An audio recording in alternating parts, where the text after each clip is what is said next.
Hi అండి, welcome to Varamahalakshmi kitchen. ఈరోజు వీడియోలో సింపుల్ అండ్ టేస్టీగా మేక తలకాయ మాంసం ఈజీగా పర్ఫెక్ట్గా ఇంట్లోనే ఎలా వండుకోవాలో ఈ వీడియోలో చూపిస్తాను. మిస్ అవ్వకుండా చూసేయండి.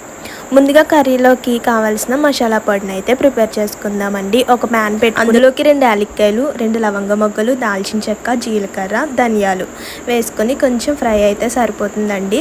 గుర్తుపెట్టుకోండి, ఈ మసాలా దినుసులు అన్నది మాడిపోకూడదు. దీన్ని బట్టే మనకి కర్రీ టేస్ట్ అన్నది ఉంటుంది. సో లైట్గా ఫ్రై చేసుకొని దీన్ని మనం ఫైన్ పౌడర్ లాగా చేసేసుకోవాలి.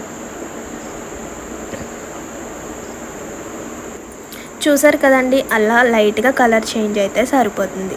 ఇప్పుడు మిక్సీ జార్లోకి ట్రాన్స్ఫర్ చేసుకొని ఫైన్ పౌడర్ లాగా పట్టేసుకొని పక్కన ఉంచుకోవాలి. చూసారు కదండి, అలా సాఫ్ట్గా పొడిలా చేసేసుకొని పక్కన ఉంచుకోవాలి. అలాగే అప్పటికప్పుడు పట్టుకున్న అల్లం వెల్లుల్లిపాయ పేస్ట్ కూడా రెడీ చేసుకోవాలి. ఇప్పుడు చూసారు కదండి, మాంసాన్ని పసుపు సాల్ట్ వేసుకొని బాగా క్లీన్ చేసి పెట్టుకున్నానండి. ఇప్పుడు అందులోకి 1 స్పూన్ వరకు పసుపు అలాగే సాల్ట్ కూడా వేసుకొని 2 స్పూన్స్ వరకు ఆయిల్ పోసుకొని కొన్ని వాటర్ పోసుకుంటే సరిపోతుందండి. ఒక గ్లాస్ వరకు వాటర్ పోసుకొని ఒకసారి బాగా కలుపుకొని విజిల్ వేయించాలండి. నేనైతే ఒక 10 విజిల్స్ వరకు వేయించాను. కేజీ మటన్ అనమాట. ఎక్కువ వాటర్ పోసుకుంటే విజిల్ వేసినప్పుడు వాటర్ మొత్తం చల్లుతుంది కాబట్టి తక్కువ వాటర్తోనే మనం విజిల్స్ వేయించుకోవచ్చండి, లో ఫ్లేమ్లో ఉంచుకొని. చూసారు కదండి, అలా 50-60% వరకు ఉడికిపోవాలి. ఇప్పుడు స్టవ్ ఆన్ చేసుకుని ఒక ప్యాన్ పెట్టుకొని అందులోకి 2 స్పూన్స్ వరకు ఆయిల్ పోసుకోవాలి. అందులోకి 2 పెద్ద సైజు ఆనియన్స్ని అలా పేస్ట్ కింద చేసుకొని బాగా వేయించుకోవాలి నూనెలో. ఆనియన్ ఎప్పుడు పచ్చిగా ఉంటే కర్రీ బాగోదండి. ఆనియన్ బాగా వేయించుకోవాలి. చూసారు కదా, లైట్గా కలర్ చేంజ్ అయిన తర్వాత అందులోకి 4-5 పచ్చిమిర్చిని కూడా యాడ్ చేసుకొని బాగా కలుపుకోవాలి.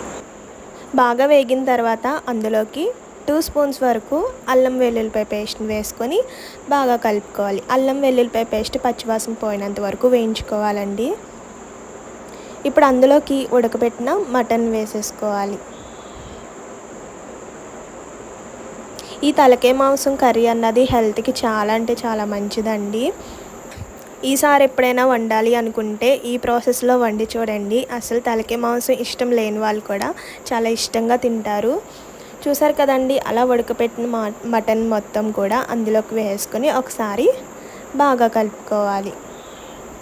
అలా 2 మినిట్స్ వరకు బాగా కలుపుకొని అందులోకి చిటికెడంత పసుపు అలాగే టేస్ట్కి సరిపడినంత సాల్ట్ ఆల్రెడీ ముందు వేసాం కాబట్టి కొంచెం తగ్గించి వేసుకోండి. అలాగే 2-3 స్పూన్స్ వరకు కారం వేసుకోవాలి. ఈ కర్రీ కొంచెం స్పైసీగా ఉంటేనే బాగుంటుందండి. సో 3-4 స్పూన్స్ వరకు కారం వేసుకోవాలి. అలాగే మసాలా పొడిని కూడా అందులోకి యాడ్ చేసేసుకోవాలి. ఇప్పుడు మొత్తం ముక్కకి ఉప్పు, కారం అలాగే మసాలా పొడి ముక్కకి బాగా పట్టేలాగా ఒకసారి కలుపుకోవాలి. అలా బాగా కలుపుకొని 2 మినిట్స్ వరకు మూత పెట్టేసి ఉంచుకోవాలి. 2 మినిట్స్ తర్వాత అందులోకి 2 గ్లాసెస్ ఆఫ్ వాటర్ పోసుకోవాలి. ఆల్రెడీ 50% ఉడికిపోయింది కాబట్టి 2 గ్లాసెస్ వరకు వాటర్ పోసుకోండి. ఎందుకంటే ఈ కర్రీ గ్రేవీ మరీ దగ్గరగా ఉంటే అంతగా బాగోదండి. సో అందుకే గ్రేవీ కొంచెం పలసగా ఉండేగా దింపేసుకోవచ్చు.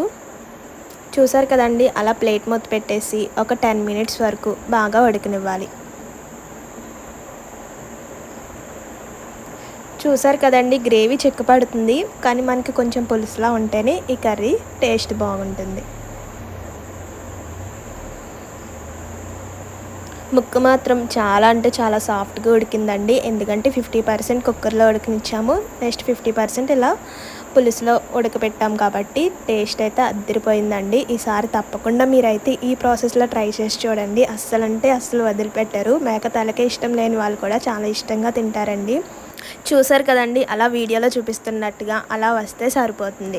ఇంకా స్టవ్ ఆఫ్ చేసేసుకొని పక్కన పెట్టేసుకోవడమే. అంతేనండి, వేడివేడి అన్నంలో కొంచెం పులుసు వేసుకొని అలాగే 4-5 ముక్కలు వేసుకొని తింటే ఉంటుంది. అసలు సూపర్ అంటే సూపర్ టేస్టీగా ఉంటుందండి. ఈసారి తప్పకుండా ఈ స్టైల్లో ట్రై చేసి చూడండి. అలాగే ఈ వీడియో నచ్చితే ఒక లైక్ చేయడం మాత్రం మర్చిపోవద్దు. Please subscribe. బాయ్.